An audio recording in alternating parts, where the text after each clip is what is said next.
जय माता दी। राधे राधे दोस्तों, कैसे हैं आप सब। दोस्तों, आज की इस वीडियो में हम आपको माँ दुर्गा की तृतीय शक्ति माँ चंद्रघंटा की कथा और महिमा बताएंगे। दोस्तों, माँ दुर्गा की तृतीय शक्ति का नाम है माँ चंद्रघंटा। नवरात्रि के तीसरे दिन इनका पूजन किया जाता है। असुरों के विनाश हेतु माँ दुर्गा से देवी चंद्रघंटा तृतीय रूप में प्रकट हुई। देवी चंद्रघंटा ने भयंकर दैत्य सेनाओं का संहार करके देवताओं को उनका भाग दिलवाया। देवी चंद्रघंटा माँ दुर्गा का ही शक्ति रूप है, जो संपूर्ण जगत की पीड़ा का नाश करती हैं। देवी चंद्रघंटा की पूजा करने से भक्तों को मनोवांछित फल की प्राप्ति होती है। इसलिए नवरात्रि के तीसरे दिन की पूजा को अत्यधिक महत्वपूर्ण माना गया है। माँ चंद्रघंटा को शांतिदायक और कल्याणकारी माना गया है। माँ का ध्यान करने से व्यक्ति को लोक और परलोक दोनों में सद्गति की प्राप्ति होती है। माँ का पूजन से भय का नाश और साहस की प्राप्ति होती है।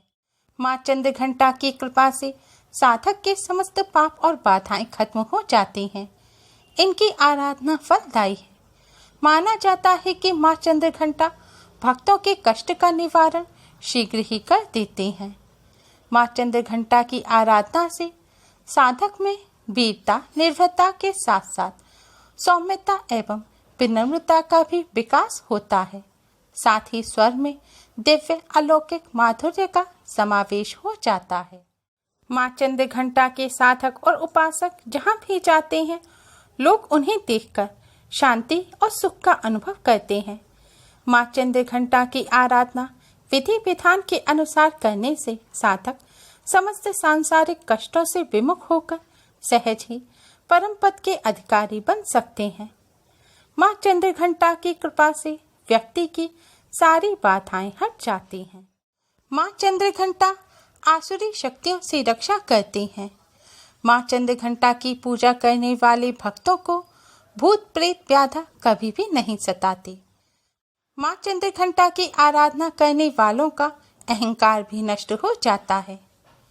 आज के दिन माँ चंद्रघंटा की इस पावन कथा को सुनने मात्र से ही सौभाग्य, शांति और वैभव की प्राप्ति होती है। माँ चंद्रघंटा की कृपा से हर तरह के पाप और सभी बाधाएं दूर हो जाते हैं। माँ चंद्रघंटा प्रसन्न होकर अपने भक्तों के कष्टों का निवारण शीघ्र ही करती हैं। देवी चंद्रघंटा का शरीर सोने के समान कांतिवान है। इनके माथे पर घंटे के आकार का अर्ध चंद्र है, इसीलिए इन्हें चंद्रघंटा कहा जाता है। माँ की 10 भुजाएं हैं और 10 भुजाओं में अस्त्र शस्त्र हैं। देवी माँ अपने हाथों में कमल, धनुष बाण, कमंडल, तलवार, त्रिशूल और गदा जैसे अस्त्र धारण किए हुए हैं। माँ अपने 2 हाथों से भक्तों को वरदान देते हैं और उनके दुखों का निवारण करती हैं। इनके कंठ में सफेद पुष्प की माला और रत्न जड़ित मुकुट शीर्ष पर विराजमान है। माँ चंद्रघंटा को सुगंध बहुत प्रिय है। माँ का वाहन सिंह है। माँ के 3 नेत्र हैं। माँ चंद्रघंटा की मुद्रा युद्ध के लिए तैयार रहने जैसे है। इनके घंटे की भयानक ध्वनि से अत्याचारी, दानव, दैत्य आदि सभी डरते हैं। असुरों के साथ युद्ध में देवी चंद्रघंटा ने घंटे की टंकार से असुरों का नाश कर दिया था। माता सिंह पर सवार होकर जगत के कल्याण हेतु दुष्ट दैत्यों को मारती हैं। माँ का यह रूप शत्रुओं को मारने हेतु सदैव तत्पर रहता है। माँ चंद्रघंटा असुरों के विनाश हेतु माँ दुर्गा के तृतीय रूप में अवतरित होती हैं, जो भयंकर दैत्य सेनाओं का संहार करके देवताओं को उनका भाग दिलाती हैं। भक्तों को मनोवांछित फल दिलाने वाली हैं। आप संपूर्ण जगत की पीड़ा का नाश करने वाली हैं। जिससे समस्त शास्त्रों का ज्ञान होता है, वह मेधा शक्ति भी आप ही हैं। दुर्गा भवसागर से पार उतारने वाली भी आप ही हैं। आपका मुख मंद मुस्कान से सुशोभित, निर्मल, पूर्ण चंद्रमा के बिंब का अनुकरण करने वाला और उत्तम सुवर्ण की मनोहर कांति से कमनीय है। तो भी उसे देखकर महिषासुर को क्रोध हुआ। और सहसा उसने उस पर प्रहार किया। यह बड़े आश्चर्य की बात है। जब देवी का बहिमुख क्रोध से युक्त होने पर उदय काल के चंद्रमा की भांति लाल और तनी हुई भौयों के कारण विकराल हो उठा, तब उसे देखकर जो महिषासुर के प्राण तुरंत नहीं निकल गए, यह उससे भी बढ़कर आश्चर्य की बात है, क्योंकि क्रोध में भरे हुए यमराज को देखकर भला कौन जीवित रह सकता है। देवी आप प्रसन्न हो।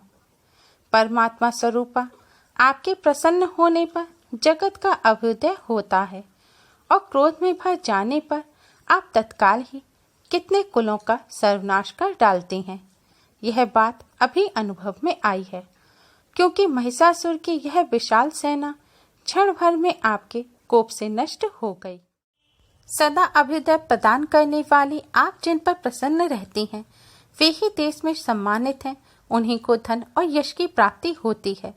उन्हीं का धर्म कभी शिथिल नहीं होता तथा वे ही अपने हष्टपुष्ट स्त्री पुत्र और भृत्यों के साथ धन्य माने जाते हैं। देवी आपकी ही कृपा से पुण्य आत्मा पुरुष प्रतिदिन अत्यंत श्रद्धा पूर्वक सदा सब प्रकार के धर्मानुकूल कर्म करता है और उसके प्रभाव से स्वर्गलोक में जाता है। इसलिए आप तीनों लोकों में निश्चय ही मनोवांछित फल देने वाली हैं। माँ, आप स्मरण करने पर सब प्राणियों का भय हर लेती हैं और स्वस्थ पुरुषों द्वारा चिंतन करने पर उन्हें परम कल्याणमय बुद्धि प्रदान करती हैं। दुख, दरिद्रता और भय हरने वाली देवी आपके सिवा दूसरी कौन है, जिसका चित्त सबका उपकार करने के लिए सदा ही दयाद्र रहता हो। देवी, इन राक्षसों के मारने से संसार को सुख मिले तथा ये राक्षस चिरकाल तक नरक में रहने के लिए भले ही पाप करते रहे हों, इस संग्राम में मृत्यु को प्राप्त होकर स्वर्ग लोक में जाएं।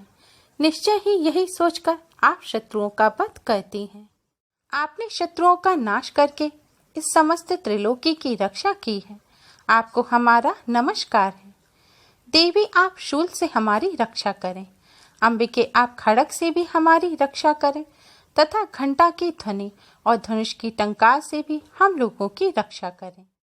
चंडिके, पूर्व, पश्चिम और दक्षिण दिशा में आप हमारी रक्षा करें तथा ईश्वरी, अपने त्रिशूल को घुमाकर आप उत्तर दिशा में भी हमारी रक्षा करें। तीनों लोकों में आपके जो परम सुंदर एवं अत्यंत भयंकर रूप विचरते रहते हैं, उनके द्वारा भी आप हमारी तथा इस भूलोक की रक्षा करें। आपके कर पल्लवों में शोभा पाने वाले खड़ग, शूल और गदा आदि जो जो अस्त्र हों, उन सब के द्वारा आप सब ओर से हम लोगों की रक्षा करें।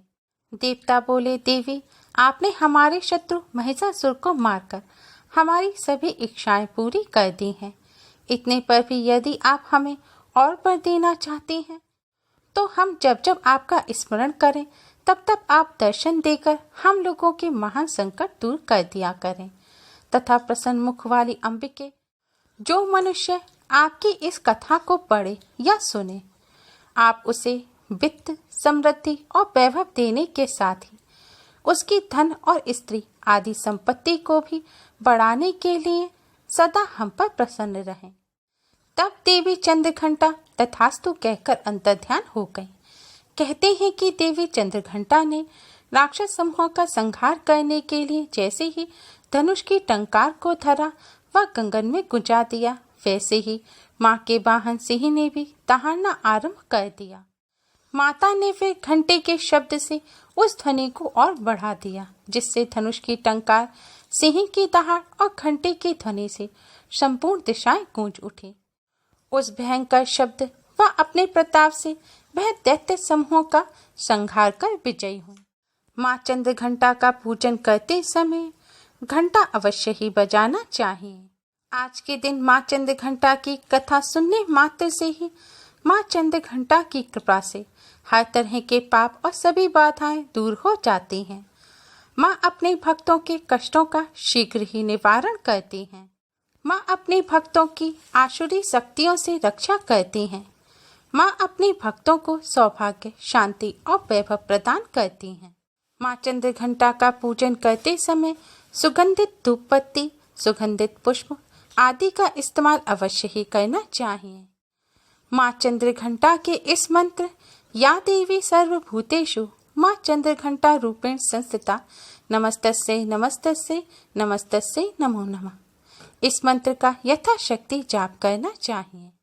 उम्मीद है आपको हमारी ये वीडियो पसंद आई होगी। प्लीज़ लाइक करें, हमारी इस वीडियो को अपने फ्रेंड्स और रिश्तेदारों में ज़्यादा से ज़्यादा शेयर करें, जिससे वह भी इसका लाभ उठा सकें। हमारी और भी वीडियोस के लिए हमारे चैनल को सब्सक्राइब करना ना भूलें। Thanks for watching. Radhe Radhe. जय माता दी।